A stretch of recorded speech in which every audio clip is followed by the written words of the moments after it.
ಈಗ ತಾನೇ ಕೊಡಗಿಗೆ ಮಾನ್ಯ ಮುಖ್ಯಮಂತ್ರಿ ಎಚ್.ಡಿ. ಕುಮಾರಸ್ವಾಮಿ ಅವರು ವೈಮಾನಿಕ ಸಮೀಕ್ಷೆಯನ್ನು ಮಾಡ್ತಾರೆ. ಈ ಕ್ಷಣ ಅರ್ಜೆಂಟ್ ಆಗಿ ಒಂದಷ್ಟು ನೆಸೆಸಿಟಿ ಎಸೆನ್ಷಿಯಲ್ ಏನೇನು ಬೇಕು ಅದಕ್ಕೋಸ್ಕರ 100 ಕೋಟಿ ರೂಪಾಯಿನ ಸ್ಯಾಂಕ್ಷನ್ ಮಾಡಿದ್ದಾರೆ. ಮೃತ ಕುಟುಂಬಗಳಿಗೆ 5 ಲಕ್ಷ ರೂಪಾಯಿಗಳ ಪರಿಹಾರವನ್ನು ಕೂಡ ಘೋಷಣೆ ಮಾಡಿದ್ದಾರೆ. ಸುದ್ದಿ ಸಿಗ್ತಾ ಇದೆ. ತುರ್ತು ಕಾರ್ಯಗಳು ಏನೇನು ಆಗಬೇಕೀಗ, ತಕ್ಷಣಕ್ಕೆ 100 ಕೋಟಿ ಬಿಡುಗಡೆ, ಮೃತ ಕುಟುಂಬಗಳಿಗೆ 5 ಲಕ್ಷ ರೂಪಾಯಿ ಪರಿಹಾರವನ್ನು ಸರ್ಕಾರದಿಂದ ನಾವು ಕೊಡುತ್ತೇವೆ ಅನ್ನೋದು ಮಾನ್ಯ ಮುಖ್ಯಮಂತ್ರಿಗಳ ಮಾತು. ಸಂಪೂರ್ಣ ಮಾಹಿತಿಗಳನ್ನು ಪಡೆದ ನಂತರವೇ ಇವತ್ತು ಕ್ರಾಪ್ ಲಾಸ್ ಆಗಿರ್ತಕ್ಕಂಥದ್ದು, ದೊಡ್ಡ ಮಟ್ಟದ ಕ್ರಾಪ್ ಲಾಸ್ ಆಗಿದೆ. ಅದೆಲ್ಲದರ ಮಾಹಿತಿಗಳನ್ನು ತೆಗೆದುಕೋಬೇಕಲ್ಲ. ಅದು ತಗೊಂಡ ನಂತರ ಕೇಂದ್ರ ಸರ್ಕಾರಕ್ಕೆ ಮಾಹಿತಿ ಕಳಿಸೋದು ಅಷ್ಟೇ ಅಲ್ಲ, ನಾನೇ ಖುದ್ದು ಹೋಮ್ ಮಿನಿಸ್ಟರ್ನ ಭೇಟಿ ಮಾಡಿ ಅವ್ರ ಜೊತೆಯಲ್ಲಿ ಚರ್ಚೆ ಮಾಡ್ತೇನೆ. ಪಟ್ಟಿ ಮಾಡ್ಲಿಕ್ಕೆ ಹೇಳಿದ್ದೇನೆ.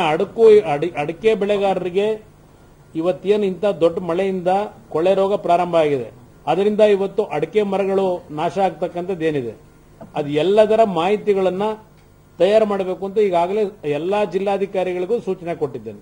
ಅಂತ ನೆಸಿಟಿ ಬಂದ್ರೆ ಪ್ರಧಾನಮಂತ್ರಿಗಳಿಗೆ ಮನವಿ ಮಾಡ್ತೇನೆ. ಇನ್ನು ಅಂತ ದೊಡ್ಡ ಮಟ್ಟದ ಡ್ಯಾಮೇಜ್ ಏನಾಗಿಲ್ಲ. ನಾನೇ ಇವತ್ತು ವೈಮಾನಿಕ ಸಮೀಕ್ಷೆಗೆ ಹೋಗ್ತಾ ಇದ್ದೇನೆ. ಅಂತ ನೆಸಿಟಿ ಬಂದರೆ ಪ್ರಧಾನಮಂತ್ರಿಗಳಿಗೆ ಮನವಿ ಮಾಡ್ತೇನೆ. ಸಂಪೂರ್ಣ ಮಾಹಿತಿಗಳನ್ನ ಪಡೆದ ನಂತರವೇ ಇವತ್ತು ಕ್ರಾಪ್ ಲಾಸ್ ಆಗಿರ್ತಕ್ಕಂಥದ್ದು, ದೊಡ್ಡ ಮಟ್ಟದ ಕ್ರಾಪ್ ಲಾಸ್ ಆಗಿದೆ. ಅದೆಲ್ಲದರ ಮಾಹಿತಿಗಳನ್ನು ತೆಗೆದುಕೋಬೇಕಲ್ಲ. ಅದು ತಗೊಂಡ ನಂತರ ಕೇಂದ್ರ ಸರ್ಕಾರಕ್ಕೆ ಮಾಹಿತಿ ಕಳಿಸೋದು ಅಷ್ಟೇ ಅಲ್ಲ, ನಾನೇ ಪ್ರವಾಹ ಪೀಡಿತ ಆ ಎಲ್ಲ ಮಡಿಕೇರಿ ಭಾಗಕ್ಕೆ ಕೆಲವೇ ಕ್ಷಣದಲ್ಲಿ ಮಾನ್ಯ ಮುಖ್ಯಮಂತ್ರಿ ಎಚ್.ಡಿ. ಕುಮಾರಸ್ವಾಮಿ ಅವರು ವೈಮಾನಿಕ ಸಮೀಕ್ಷೆ ನಡೆಸ್ತಾ ಇದ್ದಾರೆ.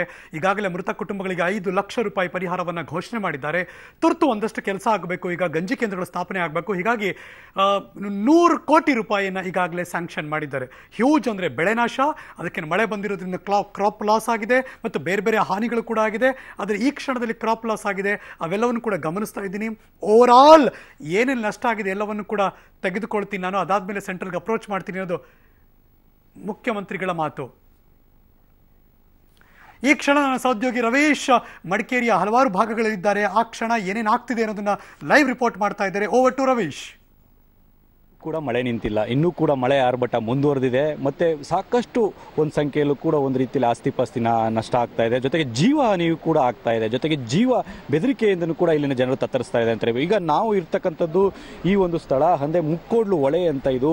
ಹಾಗಾಗಿ ಈ ರಸ್ತೆ ಪೂರ್ತಿ ಮುಕ್ಕೋಡ್ಲು ಮತ್ತೆ ಹಟ್ಟಿ ಹೊಳೆ, ಈ ರಸ್ತೆ ಪೂರ್ತಿ ಕೂಡ ಈಗಾಗಲೇ ಕವರ್ ಆಗಿದೆ. ಆ ಒಂದು ಹೊಳೆಯ ಮಧ್ಯದಲ್ಲಿ ಇರ್ತಕ್ಕಂಥ ಗುಡ್ಡವೂ ಕೂಡ ಕುಸಿದೆ. ಜೊತೆಗೆ ಆ ಒಂದು ಹಟ್ಟಿ ಹೊಳೆ ಗ್ರಾಮದಲ್ಲಿ ಇರ್ತಕ್ಕಂಥ ಸಾಕಷ್ಟು ಸಂಖ್ಯೆಯ ಒಂದು ನಿವೇಶನಗಳು ಕೂಡ ಈಗಾಗಲೇ ಮುಳುಗಡೆಗೊಂಡಿದೆ. ಹಾಗಾಗಿ ಅವ್ರನ್ನ ಒಂದು ರೀತಿಯಲ್ಲಿ ರೆಸ್ಕ್ಯೂ ಮಾಡಿ ಈಗಾಗಲೇ ಆ ಒಂದು ರೆಸ್ಕ್ಯೂ ತಂಡ ಈಗಾಗಲೇ ಕಳಿಸಿದೆ ಅಂತಲೇ ಕೂಡ ಹೇಳ್ಬೋದಾಗಿದೆ.